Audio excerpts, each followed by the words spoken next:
ഞാൻ പഠിക്കാൻ വന്ന് 1978 പാളയത്ത് സർവീസ് സെൻറ്റർ തുടങ്ങി. 15,000 രൂപയാണ് എൻ്റെ മൂലധനം. അതിൽ നിന്നാണ് ഞാൻ ഈ വളർന്നതെല്ലാം. ഈ ദീദി എന്നുള്ള പേര് വരാൻ കാരണം ദീപയുടെ DWയും ദിവ്യയുടെ DIയും, അതാണ് ദീദി. ന്യൂമറോളജിക്കലി 45, 54, 9. അല്ല, കൃഷി സ്ഥലങ്ങളെല്ലാം വെറുതെ ഐഡിയലായിട്ട് കിടക്കുക. കാരണം റബ്ബർ ഇപ്പം വെട്ടിക്കഴിഞ്ഞ് കഴിഞ്ഞാൽ വെട്ടുകൂലി കിട്ടുന്ന വരുമാനത്തെക്കാളും കൂടുതലാണ്. അതുകൊണ്ട് ആരും വെട്ടുന്നില്ല.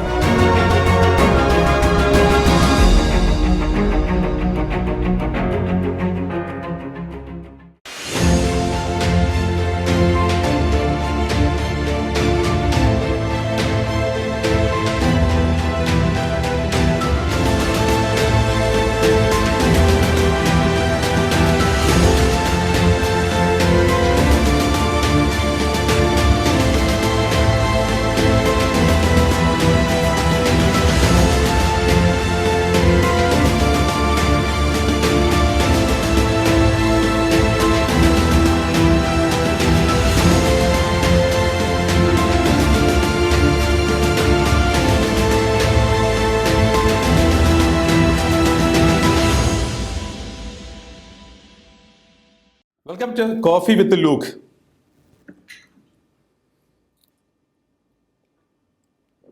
ഇന്ന് കോഫി വിത്ത് ലൂക്കിൽ വളരെ ശക്തനായ ഒരു ലീഡറാണ് എന്നോടൊപ്പം ഉള്ളത്. LLB പഠിക്കാൻ അനന്തപുരിയിലേക്ക്, അതാ തലസ്ഥാന നഗരത്തിലേക്ക് വന്നു ഒരു ചെറുപ്പക്കാരൻ. എന്നാൽ അത് ചരിത്രമായി മാറുകയായിരുന്നു. TC പോൾ, ചാക്കോ പോൾ എന്ന് ബിസിനസ് ലോകത്ത് അറിയപ്പെടുന്ന നല്ല ഒരു വ്യവസായി. ദീദി ഓട്ടോമൊബൈൽസിൻ്റെ സ്ഥാപകൻ. സർവീസ് സെൻറ്ററിൽ ആരംഭിച്ചു, അത് പിന്നെ വലിയ പ്രോജക്റ്റുകളായി മാറി. ഇന്ന് കേരളത്തിൽ അറിയപ്പെട്ട മലയാളികളും വിദേശികളും ഒരുപോലെ പറയുന്നൊരു പേരാണ് ട്രാവൻകൂർ റിസോർട്ട്സ്. ഒന്നല്ല, പോണ്ടിച്ചേരിയിലുണ്ട്, കൊല്ലത്ത് വലിയ സ്ഥാപനം വരികയാണ്. ഇന്ന് എന്നോടൊപ്പം ഉള്ളത് ചാക്കോ പോൾ എന്ന TC പോളാണ് എന്നോടൊപ്പം ഉള്ളത്. Sir, welcome to coffee with Luke. Thank you. അങ്ങ് ആളൊരു പുലിയായിരുന്നു. പഠിക്കാൻ വന്നൊരാൾ, LLBക്ക് പഠിക്കാൻ വന്നൊരാൾ ബജാജിൻ്റെ ഒരു സർവീസ് സെൻറ്റർ സ്റ്റാർട്ട് ചെയ്യുന്നു. പിന്നെ അന്ന് ഏറ്റവും എല്ലാവരുടെയും സ്വപ്ന വാഹനമായിരുന്നു ബജാജ്, അല്ലേ? ചേതക്കും പലതരത്തിലുള്ള സ്കൂട്ടറുകളൊക്കെ ഉണ്ടായിരുന്നു. പക്ഷേ അതിൻ്റെ അമരക്കാരൻ അങ്ങായിരുന്നു. അതിൻ്റെ ഏജൻസി എടുക്കുന്നു. അതിനുശേഷം ഒരു വലിയ യാത്ര തന്നെയായിരുന്നു. ഒന്ന് പറയാമോ, അങ്ങ് ആരായിരുന്നു? ഞാൻ പഠിക്കാൻ വന്ന് 1978 പാളയത്ത് സർവീസ് സെൻറ്റർ തുടങ്ങി. 15,000 രൂപയാണ് എൻ്റെ മൂലധനം. അതിൽ നിന്നാണ് ഞാൻ ഈ വളർന്നതെല്ലാം. അപ്പം ആദ്യം ഈ ബജാജ് ഇത്രയും ധൈര്യം എവിടെ നിന്ന് കിട്ടി? 15,000 രൂപ, അന്ന് 15,000 രൂപ വിലയുണ്ട്. ഇന്നത്തെ ഒരു 15 ലക്ഷം എന്ന് പറയാം, അല്ലേ? അന്നത്തെ കാലത്ത് ഈ 15,000 രൂപ നിന്ന് കിട്ടി? എൻ്റെ ഫാദറിൻ്റെ സിസ്റ്റർ തന്നു, പിന്നെ എൻ്റെ ഒരു കസിൻ തന്നു. LLB പൂർത്തിയാക്കിയായിരുന്നു? എന്നിട്ട് പ്രാക്ടീസ് ചെയ്തില്ല? പ്രാക്ടീസ് ചെയ്യാൻ പറ്റത്തില്ല. കാരണം നമ്മളൊരു മാനേജിങ് പാർട്ണറോ മാനേജിങ് ഡയറക്ടറോ ആയാൽ ബാർ കൗൺസിൽ നമ്മളെ സമ്മതിക്കത്തില്ല. അതിൻ്റെ നിയമം അങ്ങനെയാണ്.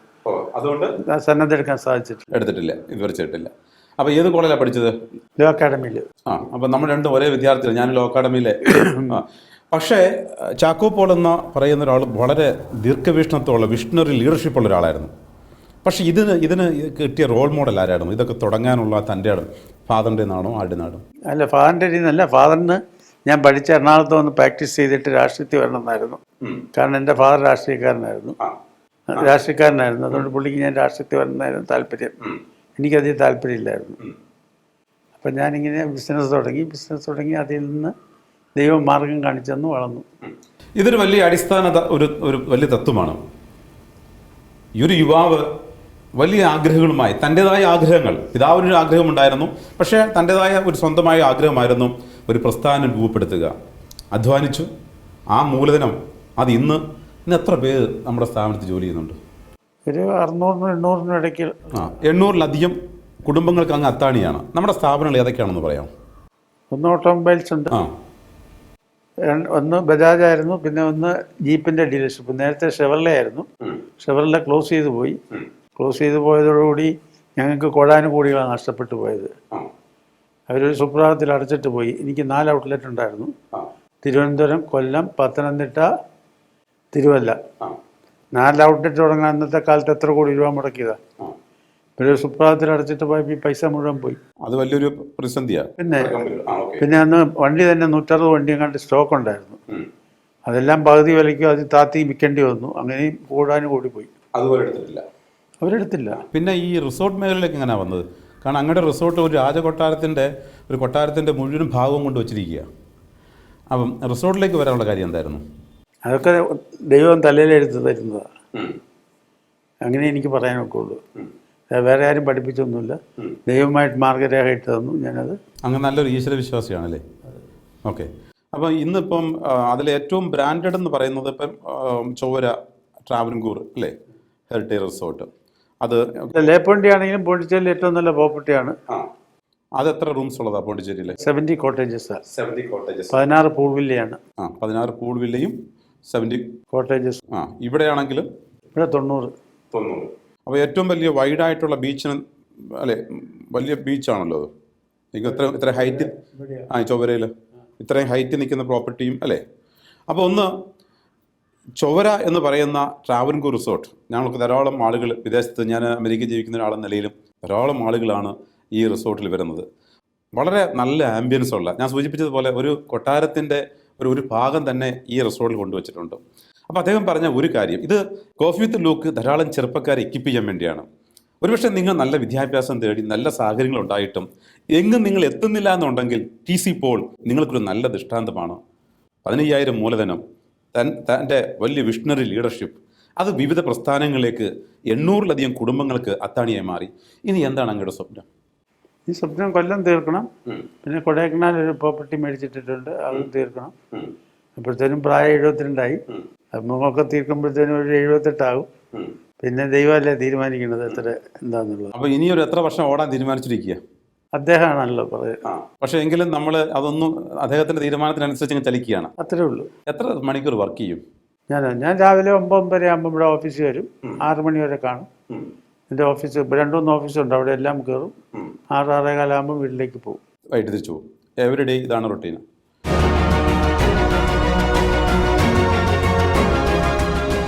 നമ്മൾ വിദേശത്ത് നിന്ന് വരുന്ന ആളുകൾ നമ്മുടെ ഈ റിസോർട്ടുകൾക്ക് താമസിക്കുമ്പോൾ ഫീഡ്ബാക്ക് എന്താ പറയുന്നത്? നല്ലതാണ്. കാരണം നമ്മുടെ അതൊരു ഹോട്ടലല്ല, ഒരു വില്ലേജ് കൺസെപ്റ്റാണ്.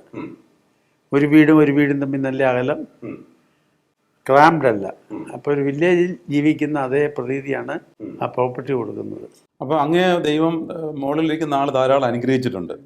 പക്ഷേ ഈ അനുഗ്രഹങ്ങൾ അങ്ങ് നമ്മുടെ സമൂഹത്തിന് വേണ്ടി എന്തെങ്കിലും ചാരിറ്റി ആയിട്ടൊക്കെ ചെയ്യുന്നുണ്ടോ? എന്തൊക്കെയാണ് ചെയ്യുന്നത് അങ്ങനെ പ്രോജക്റ്റ്? കൂടുതലായിട്ട് ഓർഫനേജുകൾ, ഓൾഡ് ഏജ് ഹോംസിന് അരി മാസം തോറും കൊടുക്കും. ഒരു 10,000 കിലോ അരി കൊടുക്കും. ക്യാഷ് എല്ലാ മാസവും? ക്യാഷ് കൊടുക്കത്തില്ല, അവർക്ക് വേണ്ടുന്ന സാധനങ്ങൾ വാങ്ങിച്ചു കൊടുക്കും. അതെ. അപ്പം ക്യാഷ് കൊടുത്താൽ ആൾക്കാർ പോക്കറ്റ് ഇട്ടുകൊണ്ട് പോകില്ല. അരിയാകുമ്പോൾ അങ്ങനെ ഇട്ടുകൊണ്ട് പോകാൻ ഒക്കത്തില്ല. അത് ആളുകളിലേക്ക് ചെല്ലും. അപ്പോൾ ഇനി നമ്മുടെ അടുത്ത ഘട്ടം, ഇപ്പം മക്കളാണല്ലോ, പിന്നെ ദിവ്യയും പ്രിയയാണല്ലോ കാര്യങ്ങൾ മാനേജ് ചെയ്യുന്നത്. ആരാണ് കൂടുതൽ ബിസിനസ് ഇൻവോൾവ് ചെയ്യുന്നത്? ബിസിനസ്സിൽ പിള്ളേരെ ഇൻവോൾവ് ചെയ്യുന്ന ഇപ്പം 2 പേരും. അവർക്ക് നമ്മൾ ചെങ്കോൽ കൈമാറിയോ? അല്ല, ദീപ, ദിവ്യ. അവർ 2 ഫുൾ ടൈമിനകത്ത് ആയിക്കഴിഞ്ഞു. ഈ ദീദി എന്നുള്ള പേര് വരാൻ കാരണം ദീപയുടെ DW, ദിവ്യയുടെ DI. അതാണ് ദീദി. ന്യൂമറോളജിക്കലി 45, 54, 9. പക്ഷെ ആളുകൾ ദീദി എന്ന് പറയുമ്പോഴത്തേക്ക് ഹിന്ദിയിൽ ദീദി ചേച്ചി എന്നാ. പണ്ട് ഏതോ ഒരു കൺസെപ്റ്റിലായിരുന്നു ഇത് പോയിക്കൊണ്ടിരുന്നത്. ഓക്കെ. അപ്പം ദീദി ഓട്ടോമൊബൈൽസ്. അപ്പം ദീദി അങ്ങ് ആക്ച്വലി പണം ഉണ്ടാക്കുന്നത് ദീദി ഓട്ടോമൊബൈൽസ് എന്നല്ലേ? ലാർജ് സ്കെയിലാണ് സ്കൂട്ടറുകൾ വിറ്റുപോയത്. അപ്പോൾ അതിൽ അന്ന് ഏതൊക്കെ സ്കൂട്ടറുകളായിരുന്നു ഉണ്ടായിരുന്നത്? എല്ലാം ഉണ്ടായിരുന്നു. ബജാജിൻ്റെ എല്ലാം ഉണ്ടായിരുന്നു. അപ്പോൾ നമ്മൾ ഇവിടുത്തെ ട്രിവാൻഡ്രത്തെ ഡീലറിൽ ഒന്നേ ഉള്ളൂ. 3 വീലറും എല്ലാം ചെയ്തുകൊണ്ടിരുന്നു. 3 വീലറും ഉണ്ടായിരുന്നു. ബജാജിൻ്റെ ഓട്ടോസ് ഞാൻ മാത്രമേ ഉള്ളൂ. ഇപ്പോഴൊരു 5-8 വർഷമായിട്ടുള്ളൂ വേറെ 2 ഡീലറും കൂടെ വന്നു. അതോടുകൂടി ഞാനും മടുത്തു. ഞാൻ രാജിവെച്ചു. അത് നിർത്തി. അത് മാറിയിട്ടാണ് ജീപ്പിലേക്ക് പോയത്? അല്ല, ജീപ്പ് അതിന് മുമ്പ് ഷെവർലെ ക്ലോസ് ചെയ്തപ്പോഴാണ് ജീപ്പ് എടുത്തത്. ജീപ്പിൻ്റെ മാർക്കറ്റ് എങ്ങനെ ഉണ്ടായിരുന്നു? ജീപ്പ് വണ്ടി ഇതൊക്കെ നല്ല ആൾക്കാർക്ക് ഇഷ്ടമാണ്. പക്ഷേ കോസ്റ്റ് ഫാക്ടർ, ഒരു ജീപ്പിൻ്റെ കോസ്റ്റ് കൊടുത്താൽ 2 കിയ എടുക്കുക. അപ്പോൾ ഇന്നത്തെ ചെറുപ്പക്കാർ പഠിച്ചിട്ടുണ്ട്, അപ്പനും അമ്മയും ഉണ്ടാക്കി കൊടുത്ത പണമുണ്ട്, പക്ഷേ അവരെങ്ങനെ യൂട്ടിലൈസ് ചെയ്യുന്നവർക്ക് അറിയില്ല. ഇവരെല്ലാം ഇവിടുന്ന് വിദേശത്തേക്ക് പോവുക. തീർച്ചയായിട്ടും. അങ്ങേക്ക് എന്താ പറയാനുള്ളത്? വിദേശത്തേക്ക് പോകണോ? ചെറുപ്പത്തിൽ കിട്ടിയതെങ്കിൽ ഞാനും പോകുമായിരുന്നു. കാരണം ഇവിടുത്തെ അത്രയും തലവേദനകളില്ല വിദേശത്ത് പോയാൽ. ഇവിടെ തലവേദനകളുടെ ഒരു നാടായി മാറിയിരിക്കുകയല്ലേ. ആ തലവേദന എങ്ങനെ, രാഷ്ട്രീയമായിട്ടാണോ സാമൂഹികമായിട്ടാണോ? ടാക്സും പീഡനങ്ങളും മാത്രമേ ഉള്ളൂ. അത്രയേ ഉള്ളൂ. എന്നാൽ ഇപ്പോഴത്തെ ചെറുപ്പക്കാർ ഒരു വെൽഫെയർ മെഷറും ഇല്ലല്ലോ. ആ സീനിയർ സിറ്റിസൺ ആട്ടെ ഒരു ട്രീറ്റ്മെന്റിനോ എന്തെങ്കിലും ഒന്നും കൊടുക്കുന്നില്ലല്ലോ. എല്ലാ രാജ്യങ്ങളും കൊടുക്കുന്നുണ്ടല്ലോ. അപ്പൊ അങ്ങേ സമയത്തോളം അങ്ങയുടെ ബിസിനസ് അനുഭവത്തിൽ ഒരു പരിതാപകരമായ അവസ്ഥയാണോ കേരളത്തിൽ എന്ന് പറയുന്നത്? കേരളത്തിലല്ല, ഇന്ത്യയിൽ മൊത്തമായിട്ടുള്ള ഒരു സ്ഥിതിയല്ലേ. ആ അപ്പൊ വിദേശത്തേക്ക് പോകുന്നതിന് അങ്ങ് പ്രോത്സാഹിപ്പിക്കുക. അതെ. അപ്പൊ അങ്ങനെ പോയാൽ നമ്മുടെ നാട്ടിൽ ആരെങ്കിലും വേണ്ടേ? നാട്ടിൽ ഇപ്പോൾ കിളവന്മാരും കിളവികളും മാത്രമല്ലേ ഉള്ളൂ. പല ജില്ലകളിലും താലൂക്കുകളിലും പോയാൽ, പത്തനംതിട്ട സൈഡിലൊക്കെ പോയി കഴിഞ്ഞാൽ വയസ്സന്മാരും വയസ്സുകളും മാത്രമേ. അപ്പൊ നമ്മുടെ നാടിനെ കുറിച്ചുള്ള ഒരു അപകടം എന്ന് പറയാൻ അങ്ങ് എന്താ ദീർഘവീക്ഷണത്തോടെ കാണുന്ന കാഴ്ചപ്പാട് എന്താ? അപകടമില്ല, കാരണം പിള്ളേരൊക്കെ അവിടെ വെളിയിൽ പോയിട്ട് രക്ഷപ്പെടും, പൈസ ഉണ്ടാക്കും. പക്ഷെ അവരിങ്ങോട്ട് മടങ്ങി വരുന്നില്ലല്ലോ, അവരോട് സെറ്റിൽ ആവുകയല്ലേ. അപ്പം എന്നാലും ചെറുപ്പക്കാരോട്, നമ്മുടെ നാട്ടിലുള്ള ചെറുപ്പക്കാരോട് അങ്ങേക്ക് പറയാനുള്ള, അല്ലെങ്കിൽ ഇവിടെയുള്ള ഇൻഫ്രാസ്ട്രക്ചർ, അതുപോലെ ഇൻവെസ്റ്റ്മെന്റ് ഇല്ല, ഓപ്പർച്യൂണിറ്റി ഇല്ല. അപ്പൊ അതുകൊണ്ടാണ് അവർ പോകുന്നത്. കൂടി വന്നത് ടെക്നോ പാർക്കിന്റെ കുറച്ച് ഇൻവെസ്റ്റ്മെന്റുകൾ മാത്രമാണ്. അതല്ലാതെ വേറെ ഫാക്ടറികൾ അങ്ങനെയൊന്നും വന്നിട്ടില്ല. കാരണം ഉടനെ കൊടി പിടിക്കും, പ്രശ്നങ്ങളാണ്. അതുകൊണ്ട് ആരും ഇൻവെസ്റ്റ് ചെയ്യാൻ തയ്യാറല്ല. ഇപ്പൊ അങ്ങ് ബിസിനസ്സിൽ വന്നിട്ട് ഇപ്പം എത്ര വർഷമായി? ഞാൻ 77-78 കാലഘട്ടത്തിൽ വന്നതാണ്. ഏകദേശം 45 കൊല്ലം ആയി കഴിഞ്ഞു അല്ലേ?